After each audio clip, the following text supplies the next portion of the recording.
Things are nothing special 2021. In this video, we are going to cover my favorite Marcus Aurelius quote. I have been looking forward to making this video for weeks now. Hands down, my favorite quote in existence. What up, fam? Dr. James W. Stalkup, aka Jimmy Joe Coltrane. Let's get started.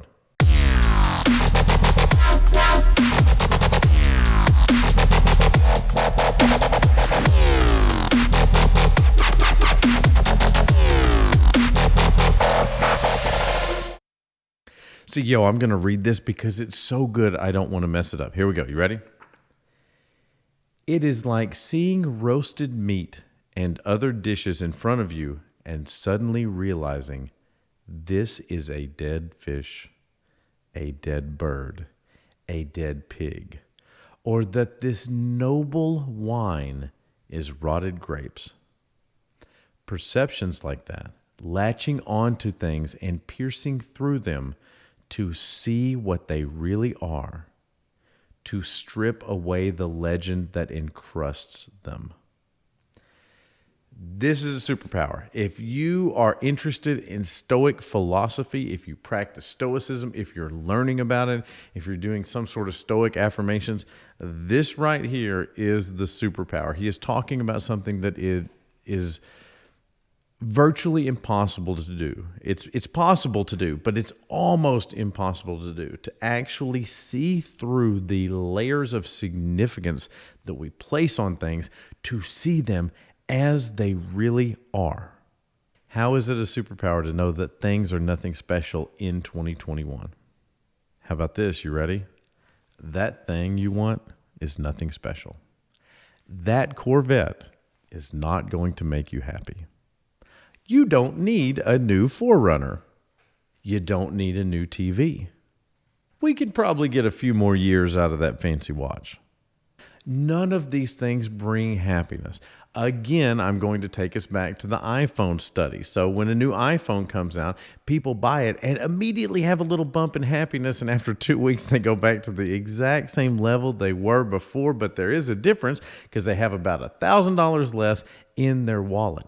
These things are nothing special. These things do not have significance outside of what they are. That wine that you and your friends have been talking about for 2 weeks is rotted grapes.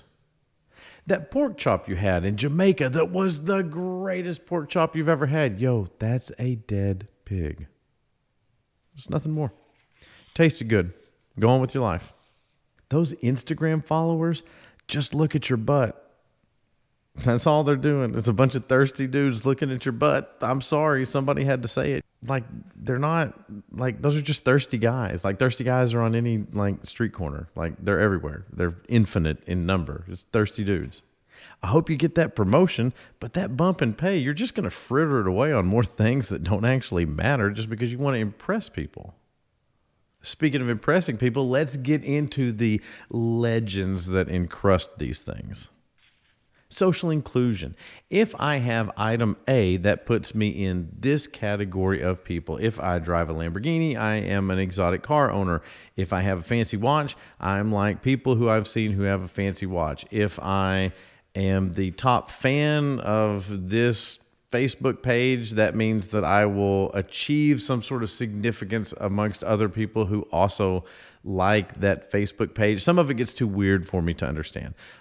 Precious little of this stuff matters at all. There's a lot of salesmanship. The majority of marketing kind of falls into this. And so marketing, I look at as kind of the candy coating of false ideals that are placed on things to get you to buy them. So it is no secret that when you study logic, as I have, you will study logical fallacy. Logical fallacy is kind of lies, ways you can lie to convince someone of something, the manner in which we form improper arguments to draw people in. And it's no secret that when you study logical fallacy, you will study marketing. You will literally look at ad campaigns that are utterly meaningless. Diamonds are forever. The few, the proud, the Marines. That's an appeal to elitism. These conceptual things that we do to kind of trick people's minds into thinking that things are something that they are not. Anytime anybody tries to sell you something that this is what discerning people like, run the other direction. Things mean nothing. How about sexual relevance? How much is spent for people to remain sexually relevant? Now, I'm not talking about the actual physical act of intimacy. I'm talking about their perception of themselves as a sexual being. And people will expend a ton of money to chase this sort of ideal. But this is nothing special. Financial status. Like, I know people who are wealthy and they don't really look like they're wealthy. In fact, the wealthiest people I know don't really appear to be wealthy at all. But I know a lot of people who on Facebook and Instagram really appear to be ballers, but in real life, they're regular people. They're not actually flying on the private jets that they're pictured with. They're not driving the cars that they're pictured with. I have some buddies that got some really awesome cars, and they appear in other people's profile pictures. It's kind of funny. So the appearance of wealth, people will go to extremes to produce the appearance of wealth. They will impoverish themselves. They will leverage themselves with debt that they'll never repay for the appearance of wealth. But the appearance of wealth doesn't matter. That's just a legend that encrusts something. It's not what it is. Achievement. I'm board certified as a CMIO.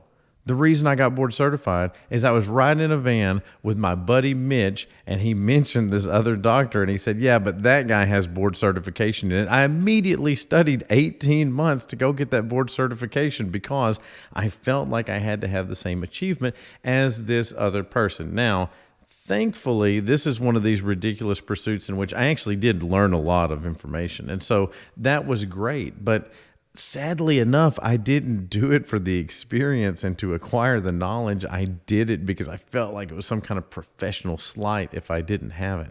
Isn't that amazing that someone would devote that much of their life to doing something when secretly, deep down in my heart, I know that I was doing it just because I didn't want to be outdone by someone. And it's silly, but this is what motivates us. That was 2 years before I discovered Stoicism. And in the meantime, I have learned when you start adopting Stoic practices and you start reading and studying, especially what the greats taught in this field, you will look back on your life and it will be a perpetual smack my head moment of all the things that you could have done differently. Exoticism. Exoticism may not be the best word for it, but people desire to flex on other people in that they are able to fly to Cancun or France or Australia and do these things and post pictures, and then that will make other people feel bad, which will somehow reciprocally put them into a category where they feel good. But in all actuality, where you are on this earth is not likely to make you very happy. I've been to some of the most beautiful places on planet Earth and had a terrible time. I have been 1/4 of a mile up the street, sitting in a parking lot talking about cars and had the time of my life. Where you're at in the world is not actually going to make you happy. And people will go to a whole lot of expense to try to produce that. And that's why when you go to these beautiful destinations, it's selfies. These are like selfie spots that people go to. So, not shaming people who like to travel, but there's a whole lot of travel that goes on because we want to demonstrate that we can acquire things that are scarce. And once again, that's just trying to build that legend around something that utterly is nothing special. It's like riding in a limousine. It's like that old David Spade joke. If you're riding in a limousine, that's not special. That just means you have $70. So these things are much less than we make them. That is a dead bird. That is a dead fish. These things are nothing special, but they become very significant because these are chains that actually enslave us in this life. Finding these things to be no more than they really are is one of the most empowering things that we can do. It's financially extremely responsible to figure out that you don't have to constantly be on this hedonic treadmill of buying things that are increasingly more expensive, but yet bring you less and less happiness. And for the conclusion of this video, I'm going to show you a visual aid. Yo, check it out, fam. 1949 Singer sewing machine. I love this thing. I can hardly pick it up. It's so heavy. It's made out of cast iron. So let me tell you about this sewing machine. This is one of my favorite things, one of my favorite items. I recently had some canvas projects to sew, and I got this old sewing machine, and I kind of fixed it up, and I've been using it. Now, there is a speed at which this sewing machine will sew that is fantastic.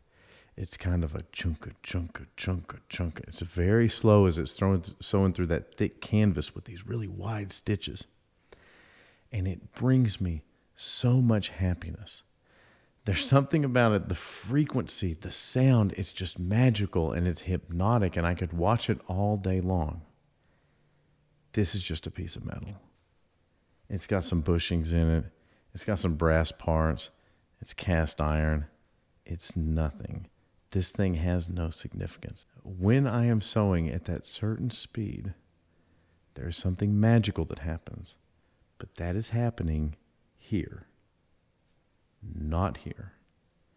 In the same manner that someone who is building a lowrider bicycle can have as much fun as someone who builds a lowrider car. They're two dramatically different things. One should be far more, the experience should be so much better, but it's not the actual item. The playground, the battleground, the area that we fight and the area that we receive glory and victory is all up here. The things themselves do not matter. And that's a power that you can have. Thanks for watching.